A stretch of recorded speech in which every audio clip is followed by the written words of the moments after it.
शनिवार को दिल्ली शिक्षक विश्वविद्यालय द्वारा आयोजित एक कार्यक्रम में दिल्ली के उप मुख्यमंत्री मनीष सिसोदिया शामिल हुए। यहां कार्यक्रम को संबोधित करते हुए मनीष सिसोदिया ने कहा कि राष्ट्रीय शिक्षा नीति 2020 में बदलाव की जरूरत है और योजना में कुछ बिंदुओं को जोड़ने की जरूरत है। मनीष सिसोदिया ने दावा किया कि NEP 2020 में बहुत कमियां हैं, इसे लागू करने में जल्दबाजी नहीं करनी चाहिए। मनीष सिसोदिया ने कहा कि शिक्षा संबंधी नीतियों को 360 डिग्री का नजरिया दिया जाना चाहिए और शिक्षक ट्रेनिंग सहित सभी पहलुओं को इसमें शामिल किया जाना चाहिए। उप मुख्यमंत्री सिसोदिया ने कहा कि हमारी सरकार शिक्षक प्रशिक्षण विश्वविद्यालय का हिस्सा है और हमने शिक्षकों को अच्छी तरह से प्रशिक्षित करने के लिए हर संभव सुविधाएं प्रदान की है। आज के इस सम्मेलन के लिए विशेषकर यहाँ पर फिजिकली पधारे सभी एक्सपर्ट्स और ऑनलाइन उपस्थित सभी एक्सपर्ट्स, मैं आप सबको बहुत बहुत बधाई देता हूँ कि आप सब एक बहुत महत्वपूर्ण चर्चा में आज शामिल होने जा रहे हैं। और मुझको पूरा यकीन है कि दिल्ली टीचर्स यूनिवर्सिटी की आज की ये कॉन्फ्रेंस हमारे सामने एक रोड मैप देगी, देश के सामने एक रोड मैप रखेगी कि जैसा कि इसका नाम है कि नई एजुकेशन पॉलिसी में डॉट्स को कैसे कनेक्ट किया जाए। ये बहुत महत्वपूर्ण विषय है क्योंकि जैसा जोशी साहब ने कहा कि पॉलिसी बनाना सबसे प्रिय काम है और नेताओं और अफसरों का तो सबसे प्रिय काम रहा है पॉलिसी बनाना। अब उस पॉलिसी को इम्प्लीमेंट कैसे करना है, वो हो पाएगी कि नहीं हो पाएगी, क्यों नहीं हो पाएगी, कितनी हो पाएगी और कितनी रह जाएगी, और अगर ये क्या करते रहे तो क्या हो जाएगा और क्या नहीं किया तो क्या हो जाएगा, ये सारे डॉट्स कनेक्ट करना बहुत ज़रूरी है। मैं समझता हूँ कि आज की ये कॉन्फ्रेंस इन सवालों को कहीं ना कहीं उकेर कर लाएगी।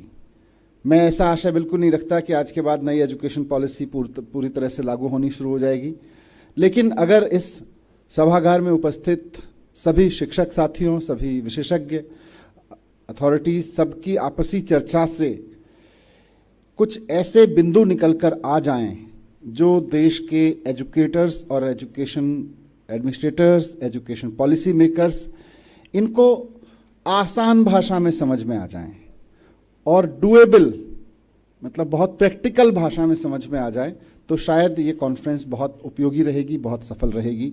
और डॉट्स के कनेक्ट करने ना करने की वजह से हमने बहुत कुछ खोया है। हमने नई एजुकेशन पॉलिसी बनाई और ये नई एजुकेशन पॉलिसी तब तक नई एजुकेशन पॉलिसी कहलाएगी जब तक एक और नई एजुकेशन पॉलिसी नहीं आएगी। हम इंटरनेशनल पैरामीटर्स पर क्वालिटी एजुकेशन में बहुत पिछड़े हुए हैं। जहां हम एजुकेशन नहीं दे पा रहे, मैं उसकी बात ही नहीं कर रहा, जहां हम दे पा रहे हैं वहां कितने पिछड़े हुए हैं वो देखना बहुत जरूरी है। तो ये क्योंकि हमें लगा कि बस कानून बनाने भर से काम हो जाएगा, नो डिटेंशन का हमने कानून बना दिया।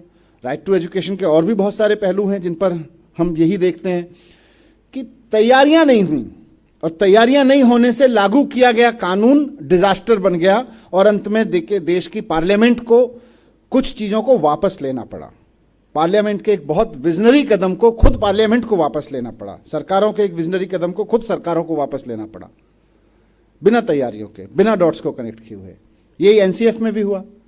हमने लर्निंग आउटकम्स लिखने शुरू कर दिए कि साहब ये कंटेंट होगा, ये करिकुलम होगा और ये उसका लर्निंग आउटकम होगा। लेकिन वो लर्निंग आउटकम आएगा कैसे? आपके डॉट्स तो कनेक्ट नहीं हुए। वहां परीक्षा प्रणाली वैसी ही चल रही थी। मिसिंग पॉइंट्स ये थे कि हमें उसकी परीक्षा ही लेनी नहीं आती।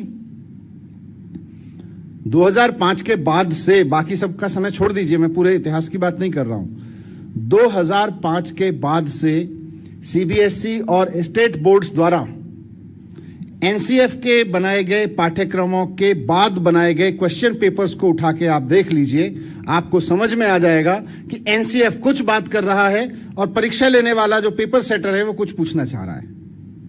एकदम 180 डिग्री का सीधा अंतर है। NCF आपको एक डायरेक्शन में ले जाना चाहता है, उसका इंटेंट अच्छा है, लेकिन परीक्षा का प्रश्न पत्र बनाने वाले व्यक्ति को पता ही नहीं है कि NCF में जो लर्निंग आउटकम रखा हुआ है उसके बारे में मैं पूछूं तो क्या पूछूं। अगर मुझे बच्चे का वो जज करना है, वो इवेल्युएट करना है तो कैसे करूं? वो डॉट्स कनेक्ट नहीं हुए और सारे NCF के लर्निंग आउटकम्स, आज हम कितने 17 साल हो गए, 17 साल बाद भी हम लर्निंग आउटकम्स के L तक नहीं पहुंचे हैं। पढ़ाए जा रहे हैं, पढ़ाए जा रहे हैं, पढ़ाए जा रहे हैं। तो हमेशा यही हुआ है। तो इसलिए मुझे लगता है कि ये कनेक्टिंग द डॉट्स इस पॉलिसी के अगर हमने काम नहीं किया तो हम इस पॉलिसी को भी बहुत बुरी तरह से फेल करेंगे। पूरे देश में लीगल फ्रेमवर्क से एजुकेशन चलती है और पूरे देश में पहली क्लास में एडमिशन की एज अलग अलग है। अब हमारा एजुकेशन पॉलिसी एक पर्टिकुलर एज की बात करती है। कितने की बात करती है एजुकेशन पॉलिसी? एंट्रेंस लेवल पे 6 साल में। अब किसी राज्य में 7 साल में है। राइट टू एजुकेशन कुछ कहता है, एजुकेशन पहली क्लास की एज क्या होगी, राज्यों के कानून अलग कहते हैं। अब कंट्राडिक्शन है। अब पॉलिसी तो पॉलिसी है, पॉलिसी से आगे का कानून है। राज्य सरकारें और केंद्र सरकार अपने कानून मानेगी जो पार्लियामेंट और विधानसभाओं ने पास किए हैं, या एक पॉलिसी डॉक्यूमेंट को फॉलो करेगी? आप लीगली पचड़े में फंस जाएंगे।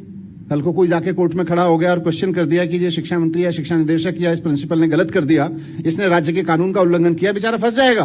फिर वो जस्टिफाई नहीं कर पाएगा कि जी नई एजुकेशन पॉलिसी में लिखा हुआ है। नई एजुकेशन पॉलिसी किसी कानून से बड़ी नहीं है। देश का सिस्टम, अधिकारियों की कलम, विधानसभाओं और संसद द्वारा पास कानून से चलते हैं, किसी पॉलिसी में लिखने भर से नहीं चलते हैं। ये हमें ठीक करना पड़ेगा। ये एक मिसिंग डॉट है इसका। हमारे स्कूलों में कहीं कोई एक्सेप्शन हो अलग बात है, लेकिन जनरल ना तो ये घरों में चर्चा है कि घर में माँ बाप देखें कि मेरे बच्चे की साइंस बहुत अच्छी है तो मैं उसको बोलूं बेटा साइंस का टीचर बनना मेरा ख्वाब है कि तुमसे। वो इंजीनियर बनाना चाहेंगे, वो साइंटिस्ट बनाना चाहेंगे, वो नासा में भेजना चाहेंगे, पर साइंस टीचर बनना ये कभी नहीं कहना चाहेंगे, कभी नहीं कहते हैं। क्यों? परसेप्शन का खेल है, वरना टीचर का काम बहुत सम्मानित काम है। और आज की तारीख में देखें तो टीचर्स की सैलरी भी पे कमीशन के हिसाब से एक अच्छी सैलरीज में गिनी जाती हैं। उसके बावजूद घरों में ये चर्चा नहीं होती है।